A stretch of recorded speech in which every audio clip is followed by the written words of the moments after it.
Hello, this is King Roach 85 here. So, I'm going to be reacting to some videos, how it's made. Before we get started, there might be some pause in between because there might be some comments I want to say. You know, before I was doing YouTube and everything, I'll be watching YouTube, I'll be making comments while I'm watching YouTube, but um, I'm not saying I'm a commentary or anything, but I like to say my comments and everything, and there will be some pause in between and everything else like that. So just be warned. Oh, let me get my headphones on. So be warned, there will be some pauses in between. So let's get into it. Let's see what we're going to watch first. How are quarters made in U.S. factory? Okay, let's see how this is. Every coin in your pocket survived extremes during production that would destroy most objects.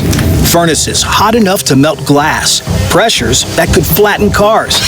These ancient-feeling discs remain oddly essential for your daily life, from feeding parking meters and grabbing a cold Coke from vending machines. The strangest part, each penny costs more to make than what it's worth. It all starts here at the U.S. Mint with these giant metal coils stretching 1,500 feet, the length of 4 football fields. I'll just let y'all know, reason why they stopped making pennies, even though it's a penny, it costs 3 cents to make. That's ridiculous. Like, they had to pay money to make money. That makes no sense. Why you got to pay money to make money? That's ridiculous. Come in different colors because the coins they'll be turned into have different metallic formulas. The coils are taken off the shelves and put onto these turbines, which uncoil them slowly and feed them into this pressing machine. There needs to be a human specialist nearby to finish that process, though. These sheets can be very stubborn. Fortunately, the pressing machine is powerful enough to handle them easily once they go in. The Mint describes it as something like a cookie cutter. It can pump out 14,000 of these blank coins every minute. The Mint workers know they're coming because the machine makes this fun little noise as they get pumped out by the bucket load. But that's not the only thing it's pumping out. On the other side of the machine, these gigantic heaps of oddly shaped metal pieces are piling up in equally imposing bins. There are even people raking them, as if they were leaves falling off the trees in autumn. The Mint calls it webbing, and it will all be shredded and recycled. The blank discs have now taken shape, but the coins haven't reached their final size yet. They have the same thickness as a finished coin, but the diameter is slightly different. That will get taken care of later. For now, they're about to take a harsh journey through fire and very special water. The furnace gets prepared. Elsewhere, How special water is supposed to be? Like, is all water the same? How special? How special is it? the tanks full of this unique, slippery water are ready. It's time for annealing, and it's one of the 2 most extreme parts of making a coin. It begins with a fire bath, so anyone nearby should make sure to keep a healthy distance. The annealing furnace heats the coins up to a staggering 1,600 degrees Fahrenheit, and yet they come out without a scratch on them. The coins go through this and look none the worse for wear because the annealing furnace has no oxygen inside it. Since there's no oxygen in there, the flames are carefully controlled, which prevents the coins from getting tarnished. But they're still not hot enough to melt most things they come in contact with. That's why these heated discs have to get a special water treatment immediately.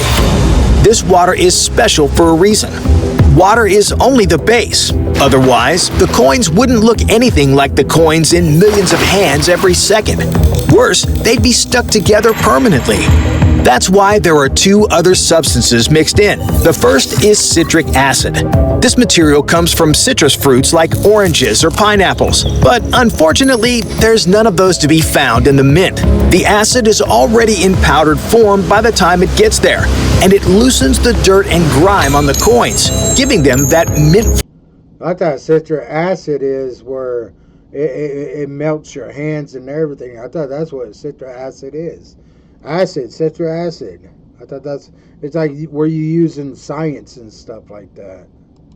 Fresh feel when they're done. But that's not all it's for. The citric acid has a second function, especially for the penny. Since this coin is made of zinc with 2.5% copper on top, the acid removes copper oxide without dissolving the material itself.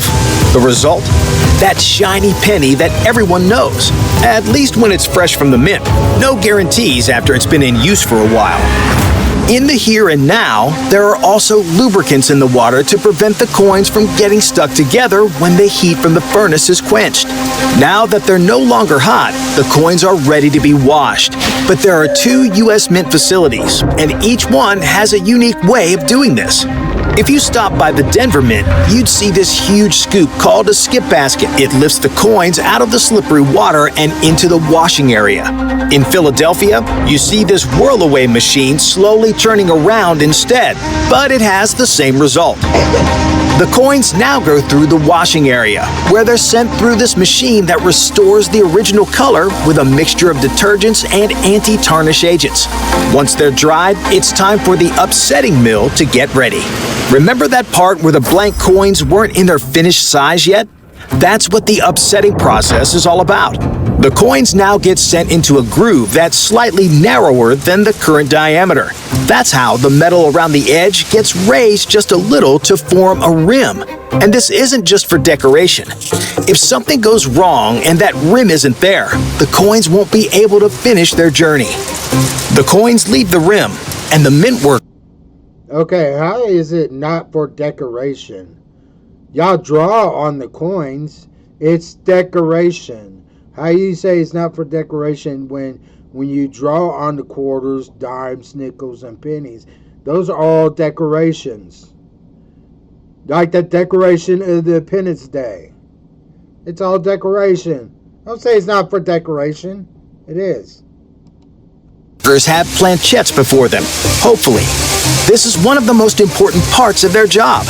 Most of the coins the mint buys look like this, and they need to be inspected carefully to make sure that the rim is there and they're of the correct size specifications. This is the first line of defense against counterfeiting. An increasing number of counterfeit coins are being seized at American ports of entry as criminals hope to take advantage of amateur investors on the internet. A huge haul of $1.64 million in counterfeit coins and cash was found in Chicago in 2020 alone. If there aren't rigorous design standards in place, the mint would practically invite counterfeiters to seize the day. If everything is fine, wannabe pennies will be ready for the next phase right away. They get sent through this funnel. The other coins go through yet another cleaning process called burnishing. Workers place them in a drum with more cleaning agents and small metal pellets to make the surface smooth and polished. They're treated so lovingly that the Mint's employees rinse and hand. Also, I want to know, whenever they make these coins and everything, I want to know how much become missing, because I know these employees, when they see they're done, I know these employees put them in their pockets. I know they do. I know they have to. That's a lot of coins. That's a lot of money. Man, they'll get greed. Dry them with towels. That gentle touch won't last long though. Yeah, won't last long. They dry them with towels. Because the gentle touch won't last long because they put them in their pockets. That's why. They put them in their pockets. It's time for striking. The planchettes now come here to this striking machine, which will give the still blank coins the design that everyone knows so well. This is the other of the 2 most dramatic parts of the journey. The machine imprints both the heads and tail designs onto the coin at the same time, and it does so with enormous pressure. The familiar circulating coins get put through pressures ranging from 35 to 100 metric tons, depending on the denomination. But the press isn't limited to that. Collectibles like these America the Beautiful 5-ounce silver coins get to feel the force of a staggering 540 metric tons. The common coins are struck once in this press, so are less common coins like half dollars and dollars. Proof coins like these American Eagles are struck at least 2 times. And there's a lot of this happening at once, because 750 coins can be struck in this way every minute. There are 63 presses. And also, when they struck them 2 times, that means 50% of them are misprints. When they struck them 2 times, 50% of them are misprint. When they're misprint, that means they're worth money. In the Philadelphia Mint and another 54 in Denver. That means if you're in Philadelphia, 47,250 coins per minute are coming out of its presses working at full capacity, while Denver makes a slightly more modest 40,500. And wait, there's more. Each of the striking machines have solid metal collars that the planchettes fit into. The fit is made snug thanks to that slightly raised rim we saw earlier on the tour. This little attachment is a vital part of the process. Without this tool, the planchette would expand and flatten like a pancake under such enormous pressure. Before collars came around in 1828, coins were wider, which was a problem if you wanted to carry a lot of them around. You can thank the collar for making coins at least a little more convenient today. But the coin's metallic alloy didn't get watered down as they slimmed. The collars allowed them to get thicker, which is why those dimes and quarters you're carrying can be 8.33% nickel with the remainder of copper. It's been a very busy day, but at least the Mint's employees get to see these piles of finished coins roll off the conveyor belt and into a bin. Inspectors will look at them every so often to make sure there's no mistake in the struck design. If there is, this particular batch will get sent to Coin Purgatory, this machine called a waffler. The waffler bends the coins, making them look a little like a waffle. The scrap gets sent for recycling and sold off, sometimes in the form of collector's curiosities. Without such careful inspections done by hand, the Mint would be inviting counterfeiting again. The coins that do pass muster will be counted, weighed, and put into huge bags like this. These bags are so heavy when they're full, they can only be moved by forklift. The forklift then stacks the bags on yet more shelves, where they'll wait for the Federal Reserve to submit an order to the Mint. That could be a long time away. Pennies might not be on those shelves for much longer, though, so see them when you can. Bye for now. Yeah, even though pennies are no more, they're going away. That's why stores are started doing rounding up and everything, because the president said no more pennies. Because when people go to the store and give the cashier their pennies, cashier don't want to count them no more. There are too many pennies. I don't want to count them. I don't want to count them. I don't want to count them. And now he's saying no more pennies because it costs 3 cents to make a penny. Now, stores wants the pennies because they can't make change. Well, people try to give you pennies. You don't want to count them, so let's not make pennies no more. Everybody didn't like pennies, but now pennies are no more. Y'all better start keeping your pennies because they might worth a lot of money down the road. They will be worth a lot of money down the road. So if you got pennies, keep your pennies. So yeah, we'll see about another video and everything else like that. Yeah, I'm not doing no submarine. All right, let's see. Oh, wait, pennies. How it made? No. Queso reacts to Chick-fil-A. No. How it actually made? Chocolate? No, because somebody else already did that. I really don't want to do that again. Oh, hey, look at that. It's me. It's me right there. Okay, let me see. Yeah.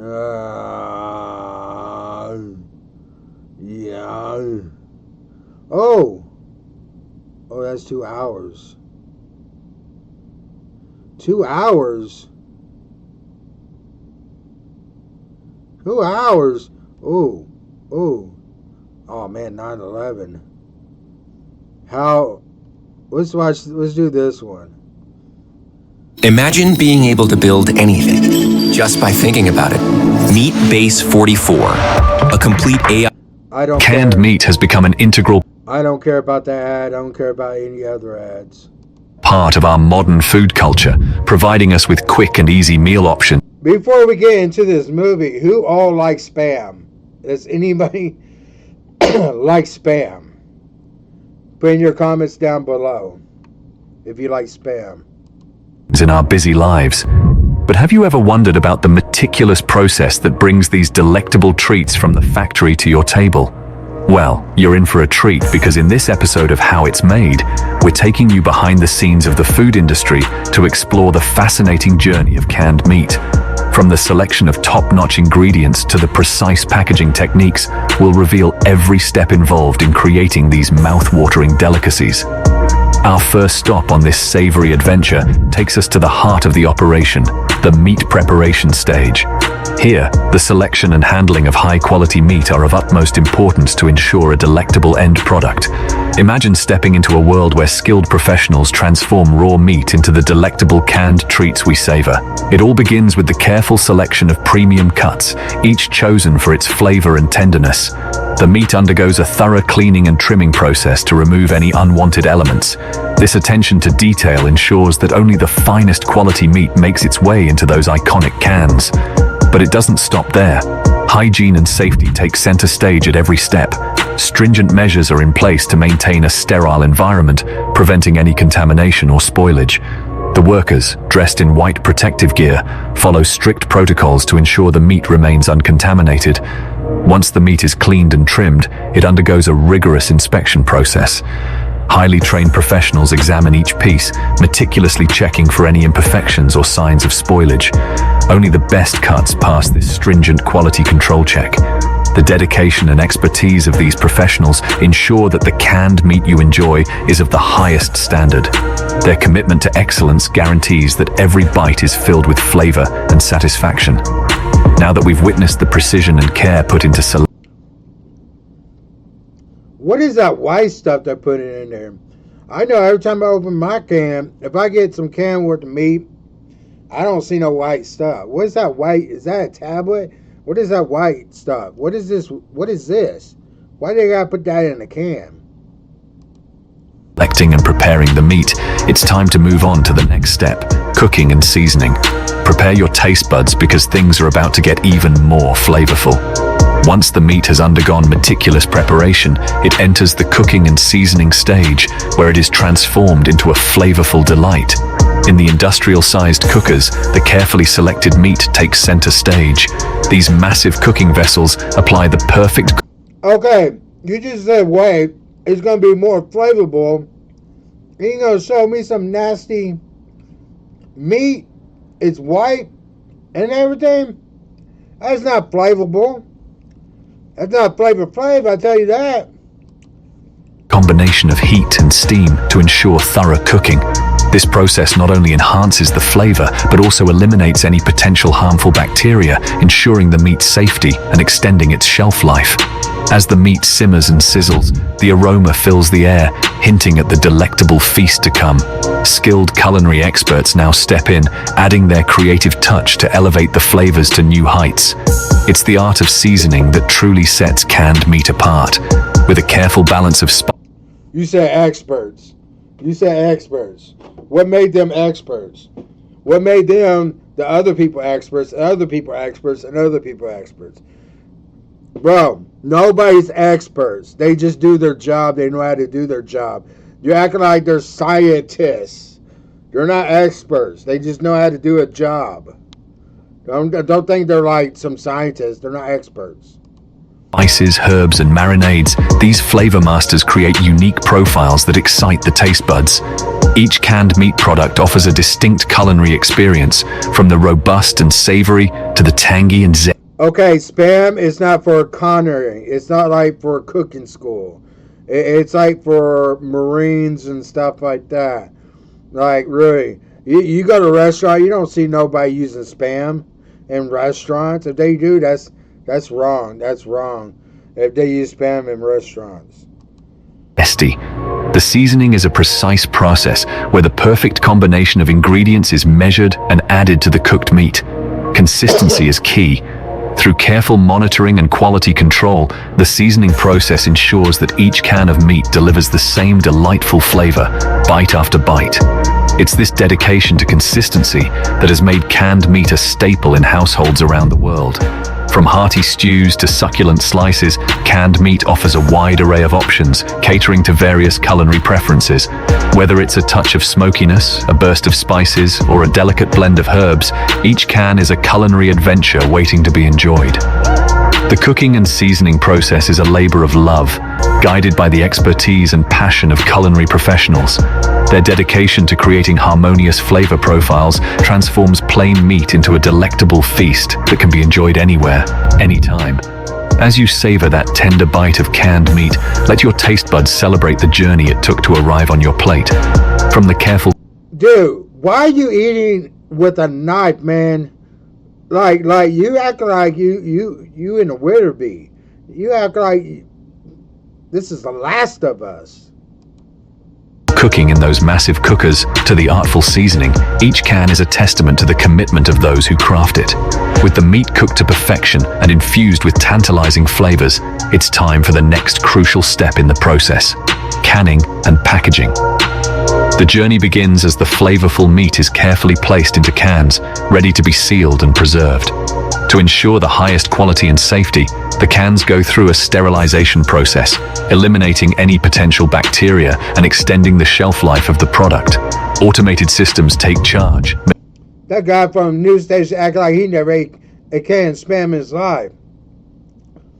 He's using with a plastic knife too. Come on, man. Have some manners. Meticulously filling each can with the precisely measured amount of meat, leaving no room for error. The cans are then sealed, creating an airtight enclosure that locks in the freshness and flavors. Every can undergoes a detailed labeling process where vital information such as nutritional content, ingredients, and branding is added. These labels not only inform consumers, but also comply with regulatory requirements, ensuring transparency and consumer confidence. Packaging options vary, catering to different consumer needs and preferences. From individual-sized portions to family-sized packs, the industry offers a range of options to accommodate various lifestyles and serving sizes. Throughout the canning and packaging process, quality control remains a top priority. I did not know they made that many different spams. I did not know. I did not know they made that many different spams. Inspections and tests are conducted to guarantee that each can meet the highest standards of quality, ensuring that consumers receive a safe and enjoyable product. The automated systems employed during canning and packaging not only ensure efficiency, but also minimize human error, guaranteeing consistent results. This precision-driven process ensures that each can of meat meets the expectations of consumers in terms of taste, safety, and convenience. Once the cans are filled, sealed, and labeled, they are ready to embark on their journey to supermarket shelves and ultimately your pantry. Whether you're enjoying a quick meal at home, packing a delicious lunch, or embarking on a camping adventure, these cans of meat offer convenience without compromising on flavor. So the next time you open a can of delectable meat, take a moment to appreciate the meticulous canning and packaging process that goes into bringing that flavorful delight to your table. Now, with the cans perfectly sealed and the flavors intact, it's time to explore the final section: quality control. Behind the scenes of canned meat production, a robust quality control process ensures that each product meets the highest standards of excellence and safety. Dedicated lab technicians play a crucial role in this stage, conducting meticulous inspections and tests. Samples of canned meat are carefully selected and evaluated for taste, texture, and nutritional content. These tests ensure that the meat retains its desired flavor profile, maintains a pleasing texture, and meets the nutritional requirements. Bro, you act like, the way you're telling this spam, you act like this spam is like $100 or something like that. You know, bro, you act like this canned spam is fancy. You act like it's fancy. Fancy pantsy. Requirements specified on the label. In addition to sensory evaluations, advanced laboratory equipment is utilized to perform microbiological tests. These tests detect and prevent any potential presence of harmful bacteria, safeguarding consumer health. Quality control personnel also monitor and address any issues that may arise during the production process.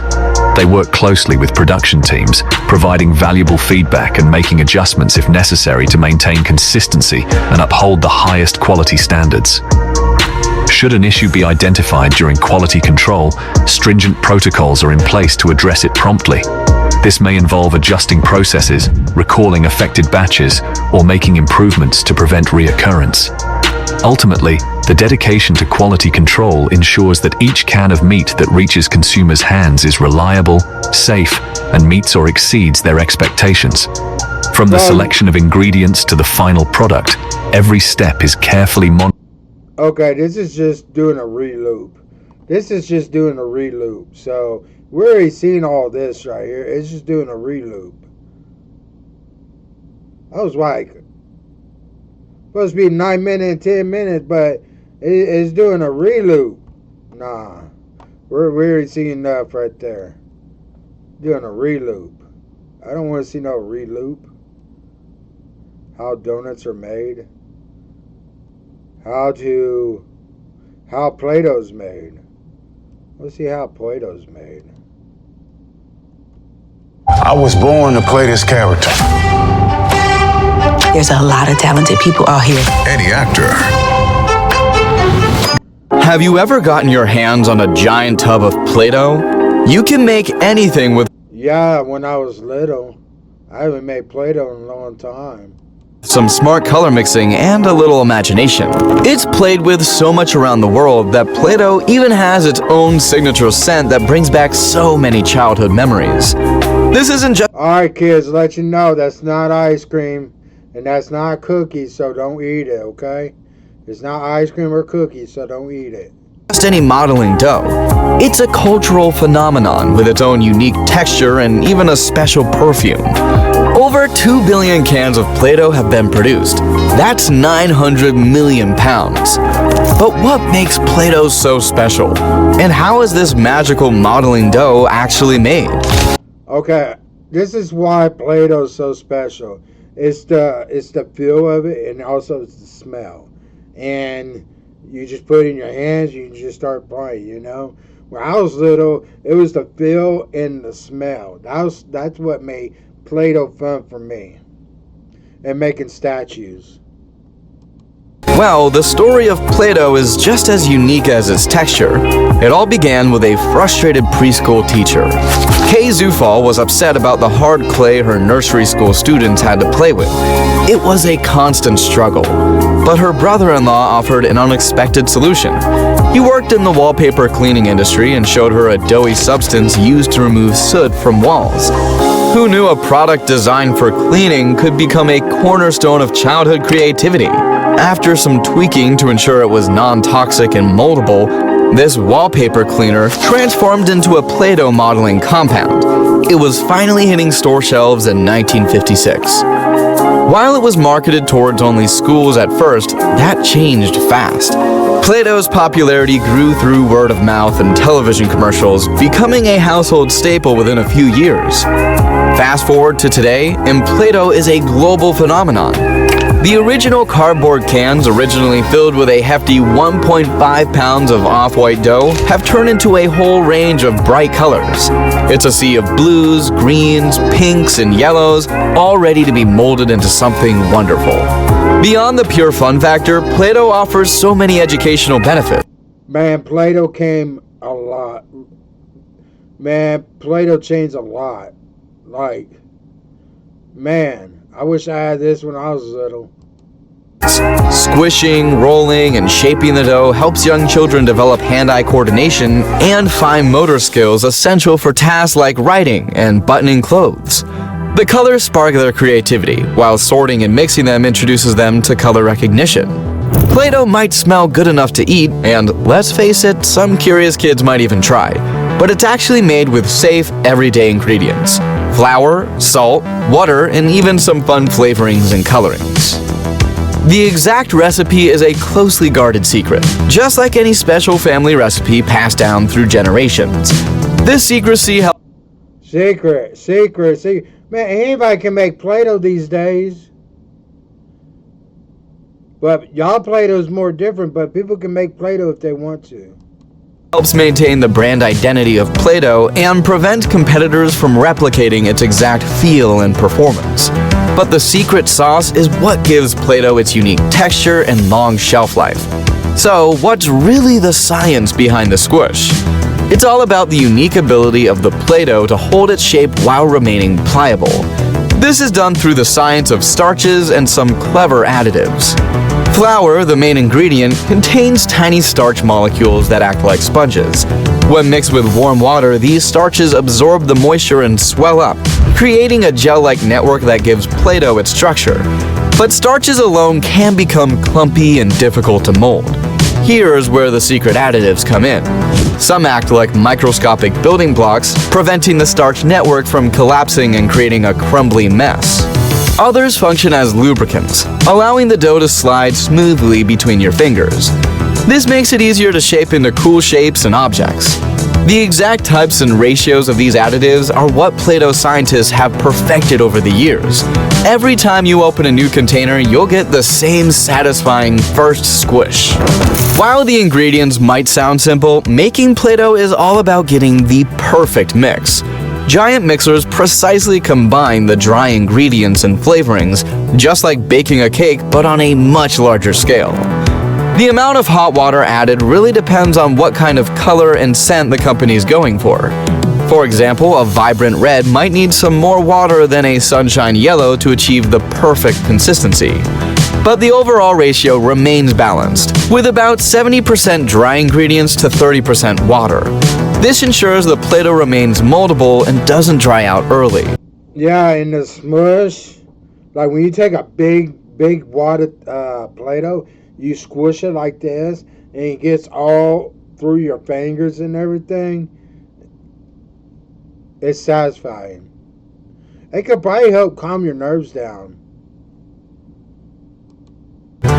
Once perfectly mixed, the Play-Doh reaches temperatures of around 158 degrees Fahrenheit, 70 degrees Celsius for a short while.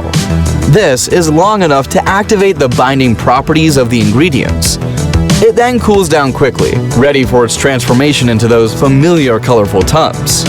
Throughout this stage, the Play-Doh keeps getting quality checks to ensure consistency, texture, and color are meeting the company's strict standards. Small samples might even be extracted and analyzed to catch any. You can already tell it's Play-Doh. The way it's textured right here, the way it's smooth and everything right around here, and all these textures right here and all these textures right there, you can pretty much tell that's Play-Doh now. Inconsistencies before they reach the final product stage. The Play-Doh factory has an assembly line that's busy with activity. A conveyor belt lined with empty Play-Doh tubs waits patiently. A machine nicknamed the stuffer scoops out the perfectly mixed dough and deposits a warm blob into each container. This stuffer is essentially a giant cookie cutter, but for hot Play-Doh. Following closely behind is another machine. This robotic arm precisely places a lid on each tub. Next comes the compression roller, a smooth round cylinder that rolls over the sealed tubs, creating that satisfying airtight seal. This airtight seal is crucial because it prevents the Play-Doh from drying out and ensures it stays fresh and squishy for many playtimes. Before Play-Doh heads out to stores, it undergoes a rigorous quality control process. First, a metal detector ensures no tiny metal bits snuck into the dough during mixing. This is super important as it guarantees the safety of children using Play-Doh. Next, the Play-Doh undergoes a series of tests to meet the company's strict standards for consistency, texture, and color. Trained technicians analyze the dough, checking for any irregularities that might affect its function. But quality control goes beyond physical checks. The Play-Doh company has a dedicated team of scientists in a special lab who are constantly creating new scents and colors, from yummy fruits like cherry to surprising surprises like bubblegum. They're always striving for even brighter colors, but that isn't easy. Some colors, like a perfect purple, can be pretty tricky to make. If you're looking to save some cash and get creative with the kids, you can actually make your own Play-Doh at home. This way, you can control the ingredients and even make it taste good. Although, we wouldn't recommend eating store-bought Play-Doh at all. You shouldn't say that, period. That may taste good. You shouldn't even say that. Nobody should not eat Play-Doh. Nobody. Why would you say that? May taste good. You can make your own Play-Doh. It may taste good. You should not say that, period. None. It's super easy. Just toss everything in a pot, stir it up, and get ready for some fun. There are many different recipes you can find online, too. For a classic texture, try the cooked flour dough recipe. It involves simmering flour and water on the stovetop to create a cooked base, similar to the store-bought version. This method results in a smooth and pliable dough that holds its shape well. But if you're looking for a quicker and no-cook option, the no-cook flour dough recipe is your answer. It uses cream of tartar and vegetable oil to achieve a similar consistency to store-bought Play-Doh without the need for heat. So, next time you dig your hands into a tub of Play-Doh, remember all the work that went into making that possible. From the secret recipe to the high-tech machines, a lot goes into making sure you have the perfect experience. Well, that's all from our side. If you liked this video, be sure to like and subscribe to our channel. Yeah. See, now these kids know how to make cookies and cook cookies because they use Play-Doh and everything else like that. So they're going to be far in life. They're going to get in far in life with Play-Doh because they had skills. The Play-Doh will give them that skills where they can go work at McDonald's and everything. So, okay. Let's do another one. How are crayons made? No. Bacon, how it's made? No. No, I don't even know what that is. I don't want to know how limousines are made. Peanut butter! How is peanut butter made? Okay. One thing I've noticed about football fans is they all talk like the players can actually hear them. Proud of you.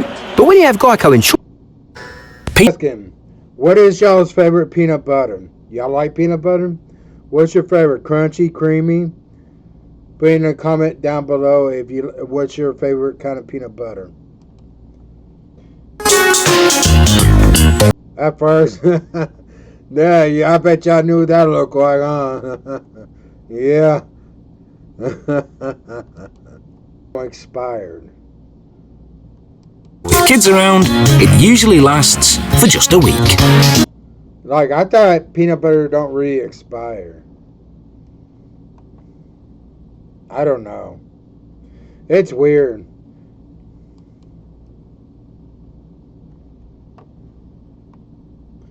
Let's do probably 2 more and that's it. Let me find another one. I don't want to know how razor blades are made. How they make hot sauce.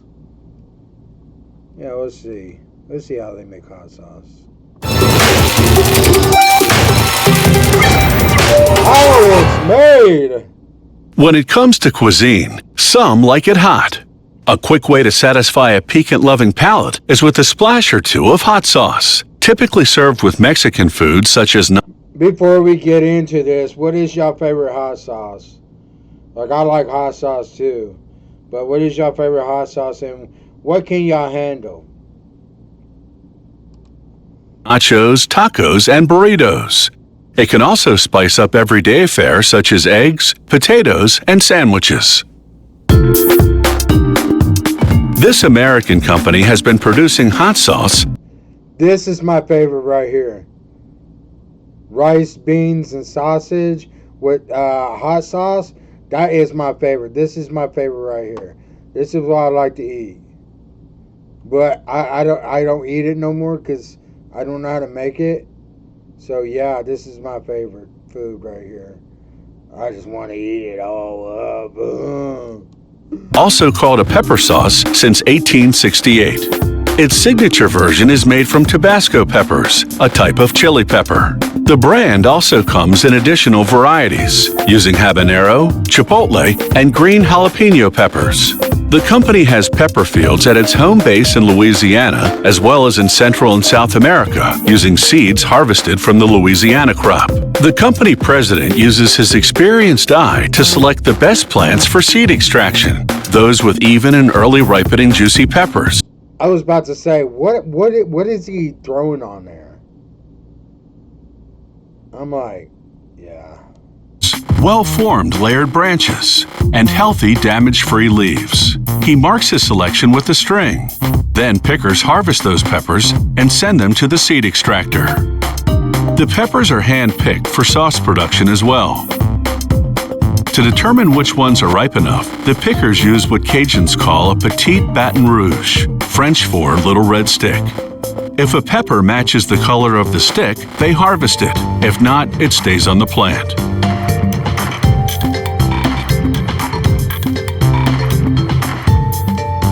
It's labor-intensive, but ensures only the perfect peppers go into the sauce. It's gotta be one ridiculous pick peppers. Pick a pepper, pick a pepper, pick a pecker. Pepper. In hours of harvesting, the factory grinds the peppers and mixes them with salt. This creates a mash, which then goes into oak whiskey barrels to ferment and age. Wooden barrels breathe, letting in just enough air to spur natural yeast growth, the key to fermentation. But not too much air, which would discolor the mash and produce a metallic flavor. After laying paper on top of the mash to prevent surface discoloration, workers seal the barrels. Then they spread a layer of salt over the top.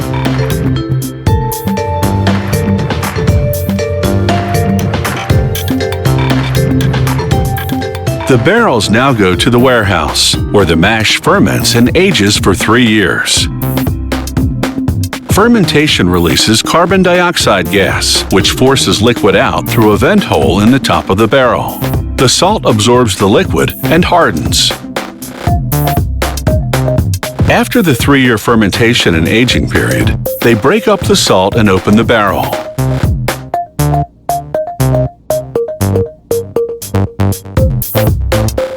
What was once pungent and acrid is now aromatic, with a mellow, complex flavor. However, it still needs significant refining. So they pump it into large... Yeah, go ahead and put it in your nose, put it in your eyes and everything. Dude, that's been there for 3 years. You gonna scoop it up and put it close to your face and start smelling it? Dude, what's wrong with you? That's been there for 3 years. I can burn your face off, bro. Mixing tanks. Add vinegar, then churn for 3 to 4 weeks. That's how long it takes for the vinegar to break down the pepper solids into smaller particles. During that process, the vinegar also takes on the color, flavor, and aroma of the peppers. The sauce requires no cooking whatsoever because the vinegar acts as a natural preservative. The next step is a 2-stage milling process. The first mill extracts the pepper pulp. The second mill removes the seeds. The sauce is now finished. The Quality Control Department analyzes samples from every batch of sauce for viscosity, pH, salt level, and other criteria. Lab technicians... Okay, do they actually do that? Like, do they put it in their mouth and just like right there? That's just ridiculous. Well, I'm just gonna test it and put it in my mouth, you know, see if I get my throat gets rough. Dude. Also perform taste tests for flavor, clearing their palate in between with crackers and cooling the fiery heat with ice cream bars. Once the batch gets the thumbs up, it's pumped to the bottling line. The company uses glass rather than plastic because glass is a better barrier against oxygen. Oxygen penetration would adversely affect the flavor and color of the sauce. The capping machine twists on a plastic screw cap. Then the bottles travel to the labeler, which adheres the main product label, slips on a decorative neckband, and applies a clear plastic seal over the cap.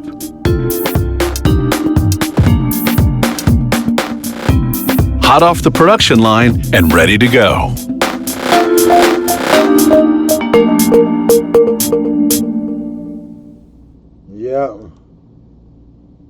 Yep. Ready to go. Ready to go.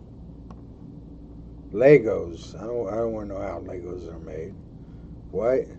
I already did McDonald's. I'm not doing McDonald's. We'll do one more.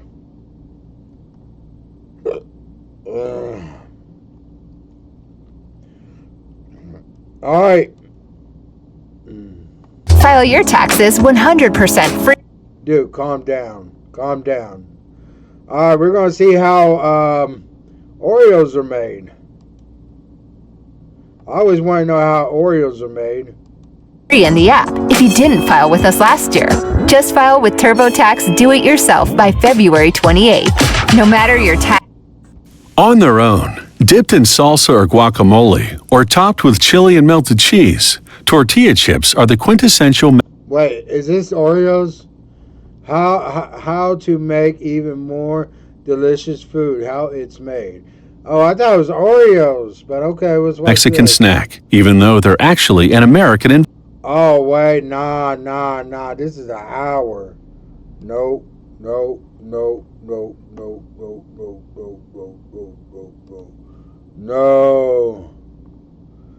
Cheetos. 14 minutes. All right, well, Cheetos be the last one.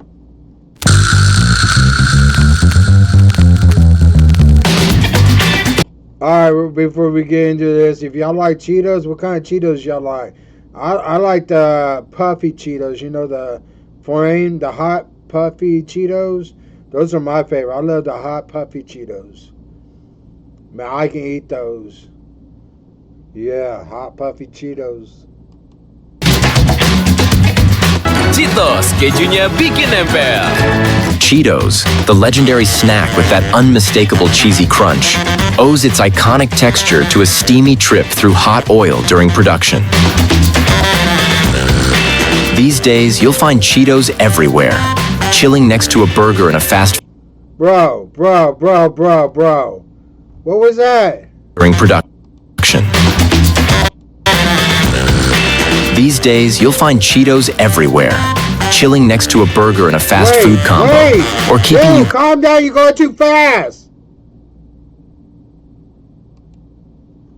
Going too fast. These days, you'll find Cheetos everywhere. Bro, what are you doing? What are you doing? Are you serious? This is ridiculous. Why are you in the bathtub putting hot Cheetos in your eyes? Bro, was this a dare? Chilling next to a burger in a fast food combo, or keeping you company during a Friday night movie marathon. They've basically achieved celebrity status in the snack world. And that signature cheesy dust? Yeah, it's so iconic it practically stars in the commercials itself. But have you ever wondered? Bro, just wash your hands or just lick it off or something. Get something, just wipe your hands off, bro. Quit being lazy. How this snack superstar is actually made? Well, buckle up. Today, we're taking you inside the factory to see how these crispy, crave-worthy bites come to life. From raw ingredients to finished product, and yes, we're talking about those extra twisty, cheese-loaded spirals too. Let's find out how the magic happens. Is that Philly cheesesteak? Yeah, boy! Hot Pockets! They're ultra crunchy and downright finger-licking good. But nope, we're not talking about. I was about to say, why are you using KFC. Why are you using KFC? I was about to say. Fried chicken. We're talking about Cheetos. This crispy snack legend hit shelves across America back in 1948, born from the non-stop creativity of Charles Doolin, the founder of Frito. The guy basically crowned himself the king of crunch. And let's just say, the world ate it up. With the perfect blend of salt, bold cheddar cheese, and that mouth-watering mystery seasoning, Cheetos were engineered to light up your The puffs right here, these are my favorite, but hot puffs. I like regular puffs, but I like the hot ones. taste buds. And yeah, stopping at just one? Not gonna happen. Over at the Frito-Lay plant in Frankfort, Indiana, they pump out so many Cheetos that they have to store their main ingredient, corn, in giant silos that look like something straight out of a grain fortress. That's how serious the snack game gets. These days, Frito-Lay cranks out around 4 million bags of Cheetos every single day. That's 18 tons an hour, or over 1 billion bags a year. To keep up with that insane demand, the Frito-Lay factory depends on massive cornfields, where every single stalk of corn goes through a growing cycle that lasts anywhere from 3 to 4 months, depending on the variety. Harvest season usually kicks off around mid-August and runs through mid-October. To get the job done fast and efficiently, farmers roll out some serious machinery, giant harvesters equipped with razor-sharp blades and automatic husk separators. These blades are set to the perfect height to cleanly slice the ears of corn from the stalks without crushing or damaging them. The freshly picked corn heads straight into the onboard storage bin, ready for the next leg of the journey. With a daily capacity of up to 140 tons, these monster machines make quick work of those endless golden fields. Okay, if I use corn to make Cheetos, so how do y'all split them? Split the corn to go to the store where we buy and we boil corn, so we eat corn to cob. So how you split from corn to cob to corn for Cheetos? How you split those up? After harvest, the corn is loaded onto massive transport trucks and hauled straight to the processing plant. Once they arrive, the trucks line up and unload mountains of corn onto enormous outdoor conveyor belts. With over 150,000 tons of corn processed every year, the factory runs a heavy-duty conveyor system backed up by a powerful bulldozer. Yep, a bulldozer just for corn. Its job? To flatten and push the corn evenly onto the belt, keeping everything flowing smoothly and jam-free.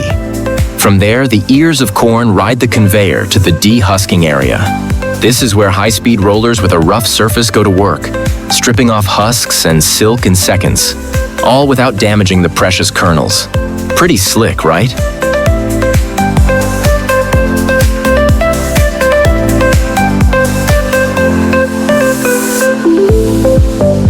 Once the husks and silk are out of the way, it's time for the real MVP move, kernel removal.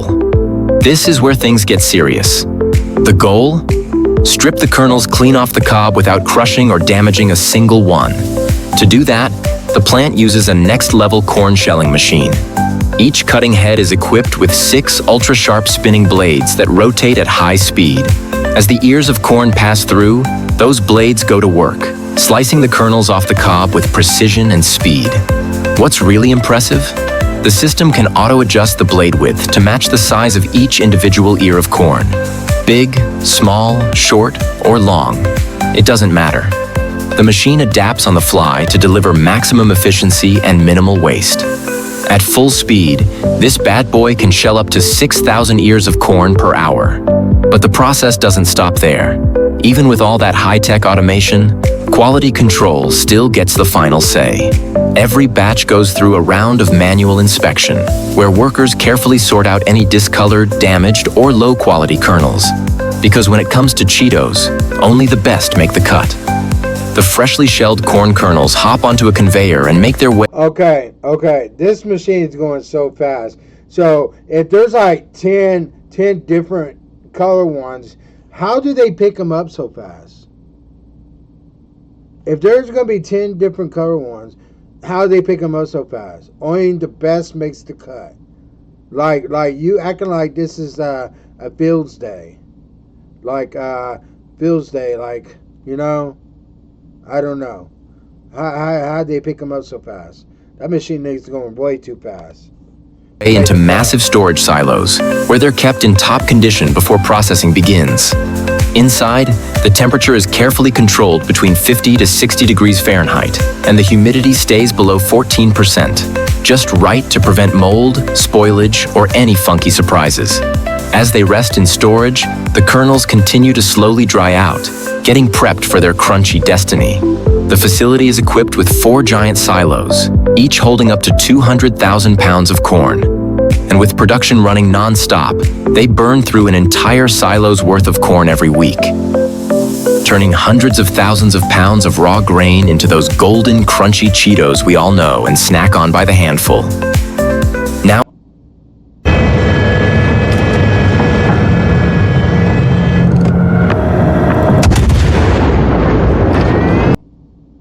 Now it's time to step into the heart of the action.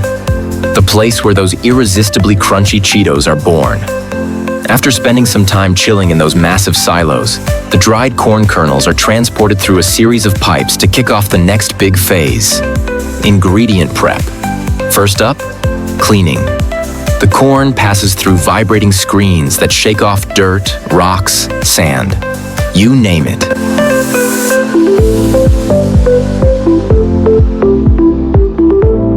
Once spotless, the corn heads into a grinding machine where it's milled down into a super fine, silky smooth cornmeal, the perfect base for the extrusion process. This cornmeal is packed with starch, which is exactly what gives Cheetos that iconic airy crunch. Before moving on, the mixture is carefully sifted to catch any lumps or oversized bits, ensuring a consistent texture. By this point, the cornmeal has taken on a vibrant golden color and a soft, powdery feel, and it goes through a final quality check by workers before heading to the next step in the Cheetos making journey.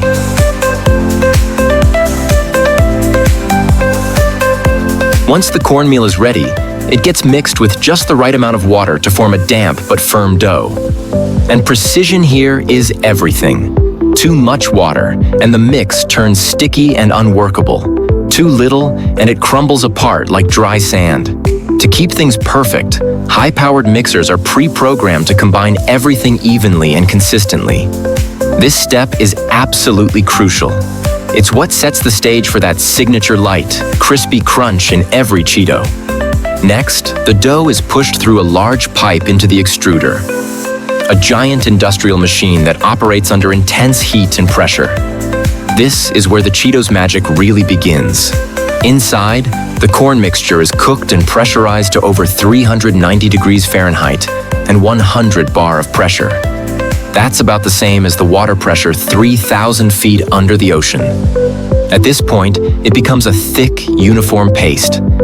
Under these conditions, the water inside stays liquid but builds up energy in the form of latent steam. Then, boom. As the dough is forced through the extruder's opening. You never thought these was Cheetos right here, forming inside the machine, just bouncing around like they're having a party. It experiences a sudden pressure drop. That trapped water instantly flashes into steam, expanding the dough like a tiny controlled explosion. This physical phenomenon is known as flash expansion, and it's the secret behind that airy, crunchy Cheetos texture we all love. To make sure every piece is the same size, a high-speed rotating blade slices the puffed dough into perfect segments, timed precisely with the extrusion speed. The result? Uniform, crunchy snacks that look and taste exactly the same whether you're snacking in New York or Tokyo. Consistency, people. It's a beautiful thing.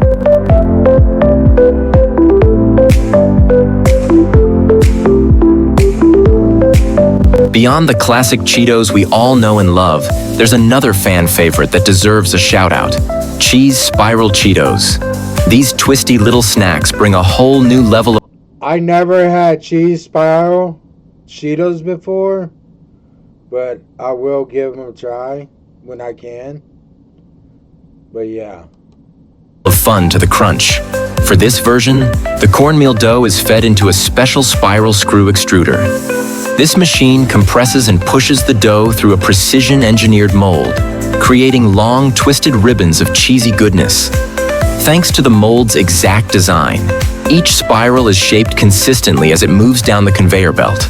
At the end of the line, the spirals are cut into perfect snack-sized pieces, all uniform, curly, and totally irresistible. Personally, I'm Team Spiral all the way. There's just something about that twisty shape that hits different. But hey, what about you? Do you have a favorite Cheetos shape? Let us know in the comments. Once the Cheetos are shaped... Yeah, if you got your favorite Cheetos, please put it in the comment down below. And also, if you like my videos, please like, share, and subscribe. And thank you for the 91 subscribers. I do appreciate it. And also, if I see y'all subscribe to me, I will subscribe to y'all back. A few lucky snacks get randomly selected for quality checks.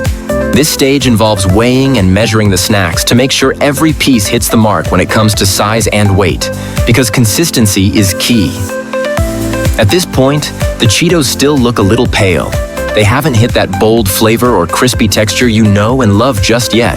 So off they go, riding the conveyor into the drying chamber, where any leftover moisture is completely removed.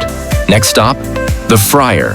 The Cheetos take a quick dip in hot oil at over 570 degrees Fahrenheit for just a few seconds. And this right here is where the magic happens.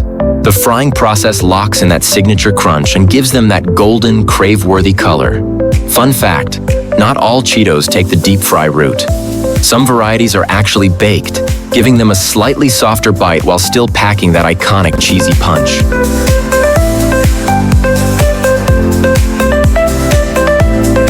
And now comes the moment we've all been waiting for, flavor time.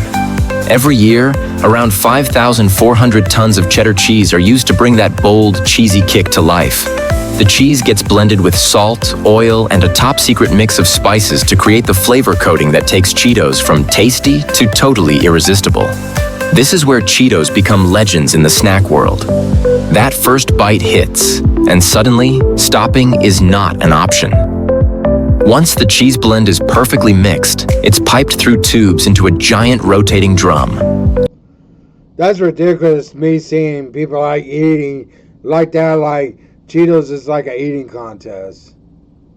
I don't know. And also, if y'all want to see me eat 3 bags of Cheetos, if I get 1,000 likes, I'll eat 3 big bags of hot Cheeto Puffs on the next video. If I get 1,000 likes. But I doubt it. There's no way I can get 1,000 likes. Inside, each Cheeto gets evenly coated with that iconic orange powder thanks to a precision misting system that makes sure every surface gets its fair share of flavor. That powder, it's a closely guarded secret. A mouth-watering combo of cheddar, spices, and mystery magic that gives Cheetos their one-of-a-kind taste. After they're fully seasoned, the snacks head through a powerful cooling tunnel, winding their way across long, twisting conveyor belts that snake through the factory, all leading up to the final stretch.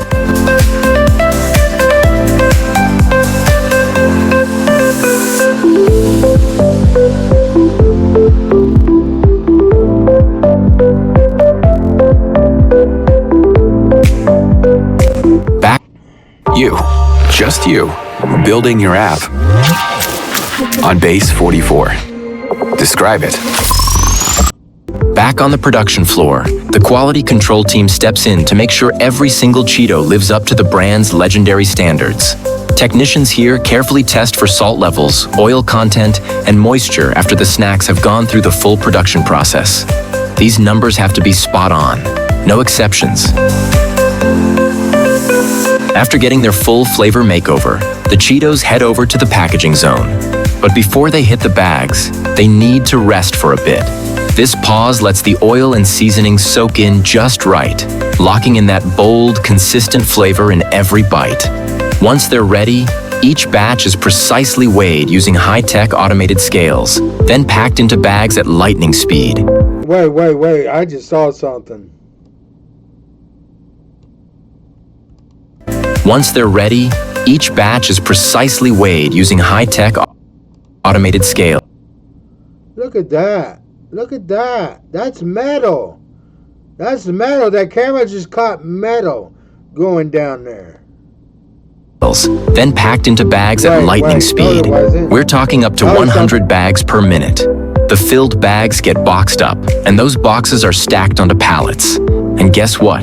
This whole process, bagging, boxing, wrapping pallets, is done by robots. But the automation doesn't stop there. When it's time to load up the trucks, the system can fill 33 pallets in just 8 minutes. That's a fully loaded semi-truck, ready to roll. Right now, the factory is running 8 production lines, each one cranking out about 28 tons of Cheetos a day. To keep the quality top-notch and that signature flavor locked in, the entire operation is constantly being fine-tuned with the help of cutting-edge tech. The result? 55 trucks roll out every single day, delivering tons of crunchy. I want to know where they get all the corn from. Because you got corn for Cheetos, you got corn the cob, and stuff like that. You got corn at neighborhood. How they know to split the corn up? How? Where do they get all these corn from? Where? Cheetos to snack lovers all over the world. And that's the full behind-the-scenes look at how your favorite cheesy, crunchy Cheetos are made. So tell us, are you a regular Cheetos snacker? And more importantly, can you actually stop after just one? Be honest and drop your answer in the comments below. Thanks for tagging along on today's flavor-packed journey. We'll catch you in the next episode with more awesome Food Factory adventures. Oh, sorry y'all. Sorry for yawning. I don't dude, this cold is kicking my butt.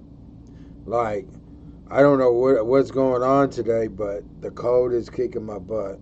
We had a big snowstorm and everything else like that, so I couldn't go to work Monday, but I go to work Friday, so I only work 2 days a week at my job and everything. But yeah, if you like the videos, please like, share, subscribe. And yes, if I do get 1,000 likes on this on this video, I'll eat 3 bags of hot Cheetos puffs and everything else like that. So yeah, see you all later and everything. See you on the next one.